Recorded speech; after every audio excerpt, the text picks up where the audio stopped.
Hello YouTube, aujourd'hui je vous emmène avec moi, je suis en Alsace et on va aller à Rigvir, on va aussi aller au château du Haut-Königsbourg et ensuite à Egisheim. Donc je vais vous emmener avec moi pour cette journée, il fait hyper froid, donc j'ai mis mon petit bonnet qui vient de chez H&M et mon écharpe qui vient du Canada, donc voilà, je pense pas que vous pouvez la trouver dans le magasin, mais par contre il y a des écharpes hyper similaires partout.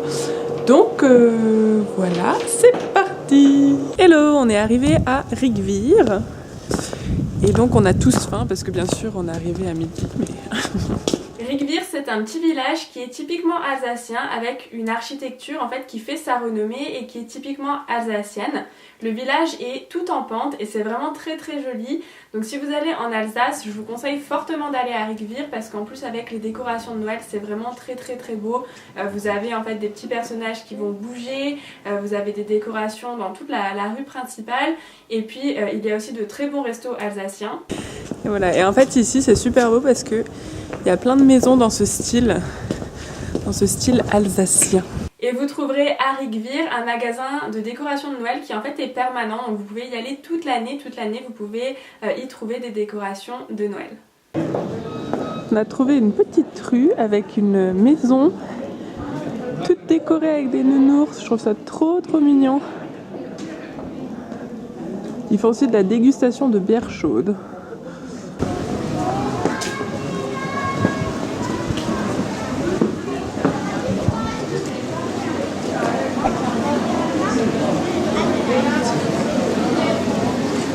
Hello! On est au restaurant, donc à Rigvir.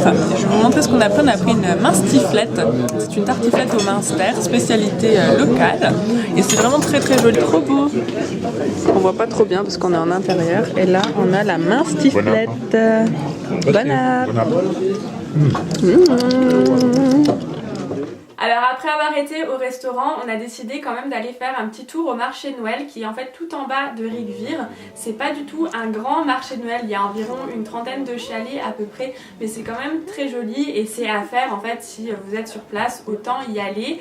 Méfiez-vous par rapport au restaurant, à cette période de l'année en fait il n'y en a pas beaucoup d'ouverts dans la rue principale et c'est vrai que nous on a dû quand même attendre près de 3/4 d'heure pour avoir une table, on n'était que 3, donc si jamais vous êtes beaucoup, si vous êtes 6 ou 7, je vous conseille fortement de réserver parce que effectivement il y avait environ que 2 vrais restaurants d'ouverts.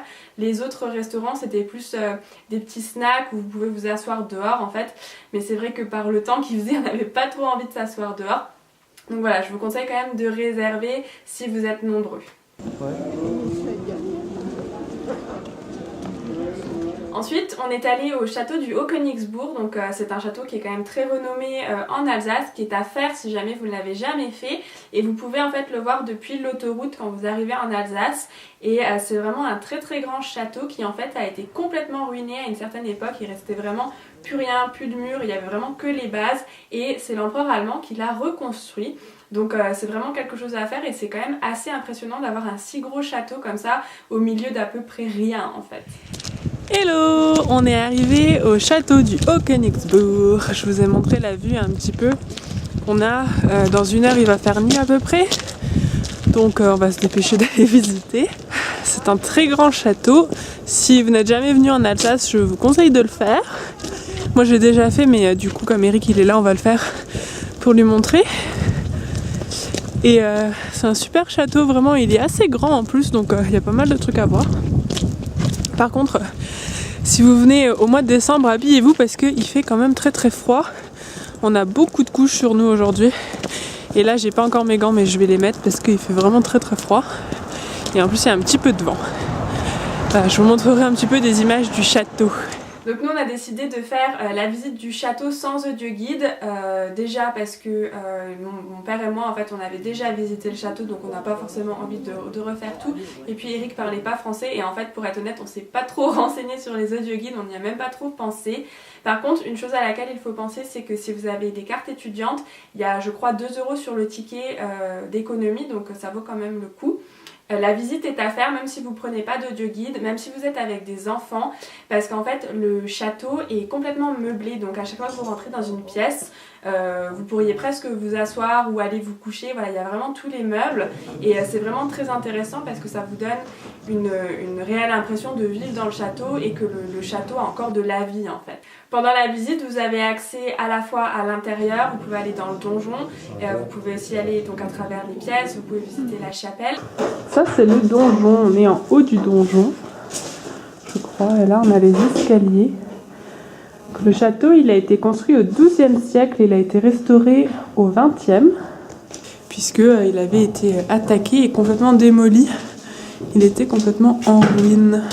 Mais vous avez aussi accès à la cour intérieure et vous allez monter dans une tour en fait tout là-haut avec des canons et vous avez vraiment une très grande vue dégagée en fait du haut du château et vous voyez, en fait vous comprenez pourquoi ils ont construit le château là et quel était leur intérêt, c'était vraiment de voir la plaine et de surveiller les ennemis qui pouvaient éventuellement attaquer. Donc en fait en visitant le château vous vous rendez vraiment compte un peu de ce que la vie devait être dans le château. Le puits.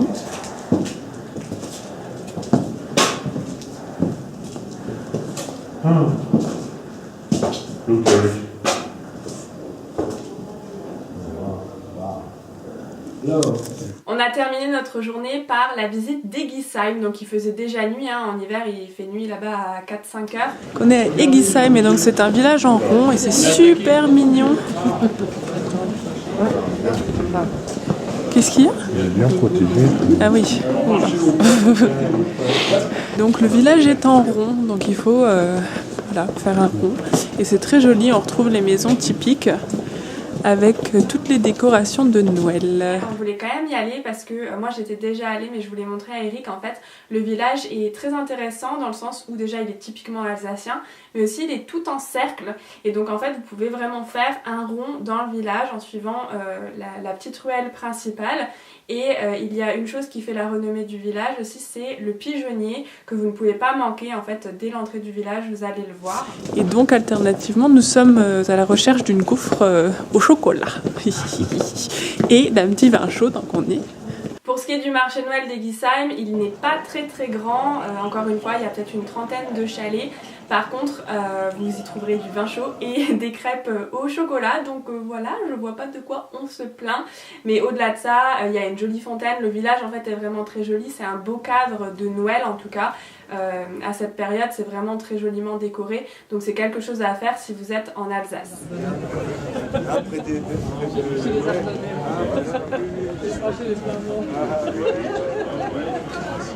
Et voilà pour cette vidéo, j'espère que ce vlog en Alsace vous a plu. Dites-moi en commentaire si vous préférez cette version où je vous parle entre les vlogs on va dire, ou si vous préférez la version plus standard des vlogs que tout le monde fait. Je trouve que le fait de vous parler entre les vlogs ça donne un aspect un petit peu plus personnel et je peux plus vous expliquer moi ce que j'ai retenu, moi ce qui m'a plu. Donc voilà, dites-moi ce que vous préférez et puis je verrai pour les prochains comment je vais faire. En tout cas moi je vous fais plein de gros bisous et je vous dis à la prochaine pour une nouvelle vidéo. Bye bye!